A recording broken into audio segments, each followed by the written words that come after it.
Bonjour, je m'appelle Awa Gueye, je suis la médiatrice de Dimora d'Abramo. J'enregistre cette vidéo pour vous parler de la procédure pour l'émergence de rapports de travail et de la régularisation. Ce fiche d'information concerne pour les citoyens étrangers. En premier temps, je vais parler de la période et limite de l'application de la loi. Du 1er juin 2020 au 15 juin 2020, il n'y a pas limite au nombre de personnes qui peuvent accéder à la procédure d'émergence ayant donc les conditions. Il est possible d'accéder à la demande de régularisation pour toute la période prévue. Secteur d'activité à laquelle la procédure d'émergence et de régularisation est liée.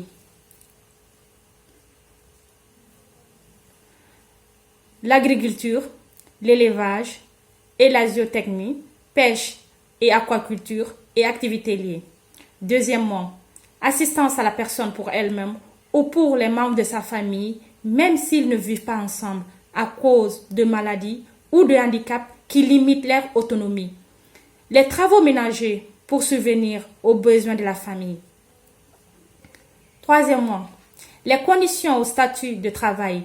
La procédure d'émergence et de régularisation peut être activée si, premièrement, il a été décidé de régulariser la situation d'un travailleur déjà en vigueur dans l'un des 3 secteurs de travail concernés, mais actuellement sans contrat de travail régulier, ou il a été décidé d'établir une nouvelle relation de travail par la signature régulière d'un contrat de travail qui rentre dans le premier canal d'émergence. Deuxièmement, il a été décidé de régulariser la situation administrative d'un citoyen étranger qui détenait auparavant un permis de séjour maintenant expiré, ce qui rentre dans la deuxième voie d'émergence. Dans le premier canal d'émergence, il est peut-être activé par un employeur citoyen italien, citoyen de l'Union européenne ou un citoyen étranger non européen titulaire d'un permis de séjour, CE, pour les résidents de longue durée, par exemple la carte de séjour. E se compose de, premièrement, régularisation d'une relation de travail déjà en vigueur dans l'un des secteurs concernés, mais actuellement sans contrat de travail. Établissement, deuxièmement, établissement d'une nouvelle relation de travail par la signature régulière d'un contrat. Ce qui se passe pendant le processus d'émergence et de régularisation, premièrement, le travailleur peut immédiatement exercer un travail dans l'un des 3 secteurs de travail en question dans la procédure d'émergence. Deuxièmement, les procédures pénales et administratives liées à l'entrée et au séjour illégal sur le territoire de l'État contre les citoyens étrangers sont suspendues. Où présenter la demande? L'employeur et le travailleur doivent déposer une demande en ligne sur le site www.nullaosta.dici.interno.it en s'authentifiant via SPID, qui veut dire le système public d'identification numérique. Suite à la présentation de la demande, le SUI, qui est le guichet unique d'immigration auprès de la préfecture, procédera à la vérification de l'admissibilité de la demande avec l'acquisition de l'avis de la police qui vérifie l'existence éventuelle d'obstacles et de l'avis de l'inspection nationale du travail qui vérifie la congruence des revenus de l'employeur et du contrat de travail proposé. Si toutes les conditions intégrées, le SUI convoque les parties pour signer le contrat de séjour et remplir la demande de délivrance du permis de séjour pour le travail subordonné. Conditions du travailleur. La demande d'émergence et de régularisation ne peut concerner que les citoyens étrangers qui sont présents sur le territoire italien avant le 8 mars 2020 et qui n'ont plus quitté le territoire national après cette date. Premièrement, la preuve de cette présence sur le territoire peut être effectuée par les relevés photodactyloscopiques qui veut dire la photosignalisation, auquel les citoyens doivent avoir soumise avant le 8 mars 2020. Deuxièmement, la déclaration de présence faite avant le 8 mars 2020 par les citoyens étrangers qui entraient sur le territoire national pour des périodes de courte durée. Cette déclaration doit être faite par les citoyens étrangers de la manière suivante. Premièrement, les citoyens étrangers des pays Schengen doivent avoir fait la déclaration de présence au questeur de la province dans laquelle ils se trouvent dans les 8 jours suivant leur entrée en Italie. Deuxièmement, les citoyens étrangers en provenance des pays non Schengen doivent avoir rempli l'obligation de déclaration de présence en se présentant au poste frontalier et en recevant l'apposition du timbre uniforme de Schengen sur les documents de voyage et passeports. Troisièmement, attestation et documentation. Avec une carte certaine et provenant d'organisations publiques, le travailleur ne peut être soumis à la procédure d'émergence si il est titulaire d'un ordre d'expulsion ordonné par le ministère de l'Intérieur, article 13, code 1 de la loi législative 286-1998, ou ordonné par le préfet pour danger, article 13, code 3 du code législatif de 286-1998. Deuxièmement, il a eu une condamnation, même provisoire, pour l'un des délits prévus par l'article 380 du Code de procédure pénale pour les délits contre liberté individuelle ou les délits liés à la drogue, la facilitation de l'immigration et de l'immigration illégale pour des délits visant au recrutement des personnes destinées à la prostitution ou l'exploitation de la prostitution ou des mineurs pour les employer dans des activités illégales.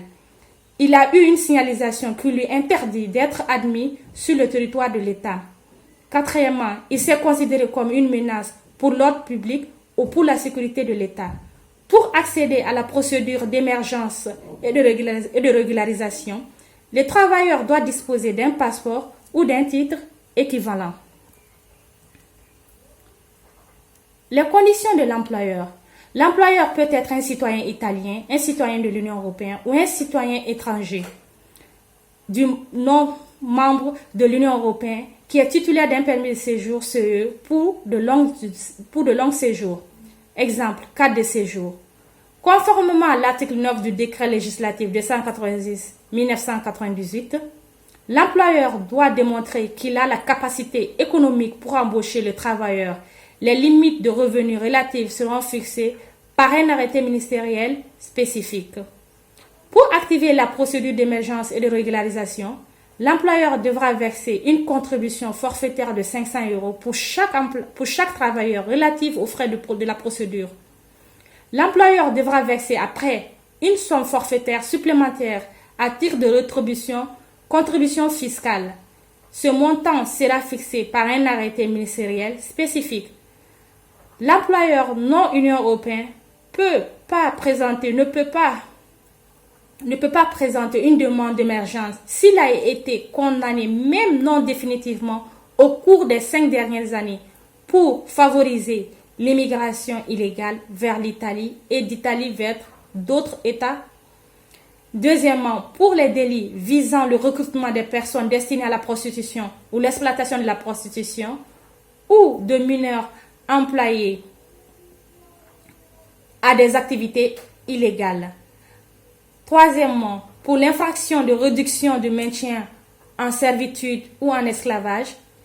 Quatrièmement, pour le courtage illicite et l'exploitation du travail par rapport à l'article 603 bis du Code pénal, pour avoir employé des travailleurs sans permis de séjour, article 22, 12 du décret législatif 286-1998.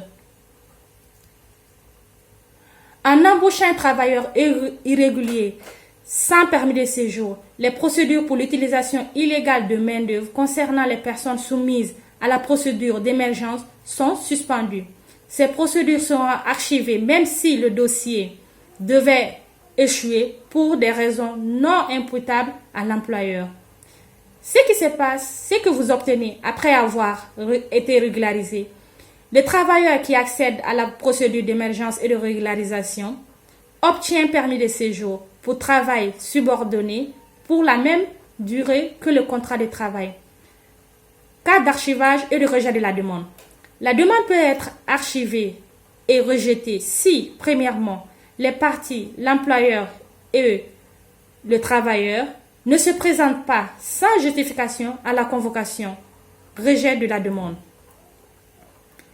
L'employeur ne souscrit pas le contrat de travail et ne procède pas à l'embauche du travail.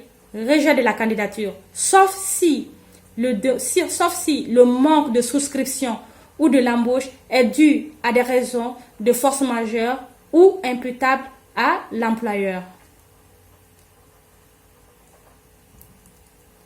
Deuxième canal d'immersion. Il peut être activé seulement si le citoyen étranger a déjà été titulaire d'un permis de séjour et les conditions suivantes sont réunies. Premièrement, le permis de séjour doit être expiré à partir du 31 octobre 2019 sans renouvellement ni conversion. Cela signifie que vous pouvez accéder à la régularisation de demande de renouvellement ou de conversion n'a pas encore été conclue avec la délivrance du titre de séjour relatif. Le citoyen étranger doit être présent sur le territoire italien le 8 mars 2020 sans avoir quitté le territoire national après cette date. Troisièmement, le citoyen étranger doit avoir travaillé avant le 31 octobre 2019 dans l'un des 3 secteurs d'activité soumis à la régularisation. Ce travail doit être prouvé par la production d'une documentation vérifiable par l'inspection nationale du travail. Si les conditions ci-dessous sont remplies, le citoyen étranger pourra activer la procédure de demande de permis de séjour de 6 mois, moyennant le paiement d'un forfait de 130 € pour les frais de procédure, auquel s'ajoutera un part supplémentaire dans la limite de 30 € définie par l'arrêté ministériel ultérieur. Le permis de séjour temporaire ne sera valable que sur le territoire national et vous permettra d'exercer une activité professionnelle uniquement dans les secteurs d'activité soumis à la régularisation. Où présenter la demande? La demande doit être présentée au bureau de la police territoriale compétent. Les citoyens étrangers demandent la délivrance permis de séjour temporaire pour une période de 6 mois en accompagnant à la demande une documentation prouvant le travail avant le 31 octobre 2019 dans les 3 secteurs de travail envisagés. La demande est également transmise à l'inspection nationale du travail qui vérifie la documentation produite. Au moment de la présentation de la demande, la police délivre un certificat aux citoyens étrangers qui atteste la présentation correcte de la demande. Le certificat permet aux citoyens étrangers de rester sur le territoire national et d'effectuer des travaux dans les 3 secteurs de travail prévus. Toujours avec le certificat, le citoyen étranger peut demander la conversion du permis de séjour temporaire. Ce qui se passe après l'expiration du permis de séjour temporaire. À l'expiration du permis de séjour temporaire, le citoyen étranger peut demander à la conversion si l'une des conditions suivantes existe. Premièrement, il peut prouver qu'il a travaillé dans l'un des 3 secteurs prévus pendant la période de validité du permis de séjour temporaire. Deuxièmement, peut présenter un contrat de travail régulier établi. Troisièmement, et dans les conditions visées par l'article 30, paragraphe 1 du décret législatif 286-1998, il peut donc obtenir un permis de séjour pour des raisons familiales. Je vous remercie. Au revoir, à la prochaine fois.